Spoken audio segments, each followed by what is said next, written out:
And like I say, you go to school, no one's been taught how to be a multimillionaire or a billionaire. Nobody's taught how to be a great leader in the school systems, mainly for drones.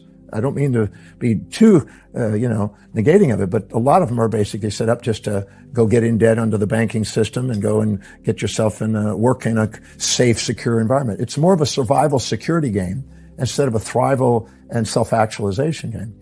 And so as a result of it, we're bombarded by so much that isn't mastery. And as a result of it, we think that's what's reality. And we can transform it and transcend it if we ask the right questions, because the quality of our life is based on the quality of questions we ask. And the ones that bring us back into equanimity and equity and authenticity liberates us from the mediocrity and gives rise to something profound in our calling to do something that's humanitarian. Right. Because you're not, an individual who's on a mission is not easily distracted because they're fulfilling their highest values. But so many people, I ask people sometimes in conferences, how many of you would like to be, financially independent? Everybody puts their hands up. And I actually did this little exercise one time. I had about 6,000 people. And I said, I want everybody to pull out a piece of paper, and I want you to imagine I just gave you 10 million pounds, right? And you have enough money to where you could live decently. And I said, now what would you do? You got 1 minute to write down what you would do if you got 10 million pounds right now. What would you do?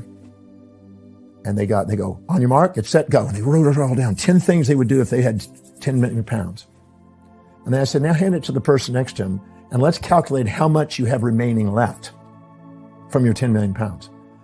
And most people who say they want to be financially independent immediately spent between 20 and 80% of that money in 1 minute with decisions to buy consumables that depreciate in values to make them feel better about themselves through other people's brands that are overpriced, instead of building their own brand and buying assets that accumulated and allow them to work passively on their behalf.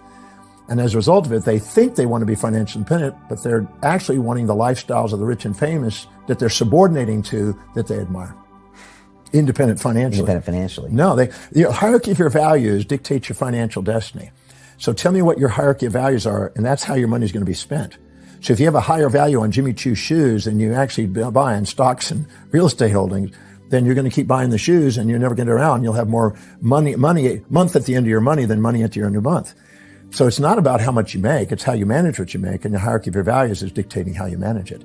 So I can tell by doing a value determination and look at how their values are, where they're headed, because it's determining their financial and their regular destiny. And if I know what that is, unless we have a shift in values, we won't have a shift in life.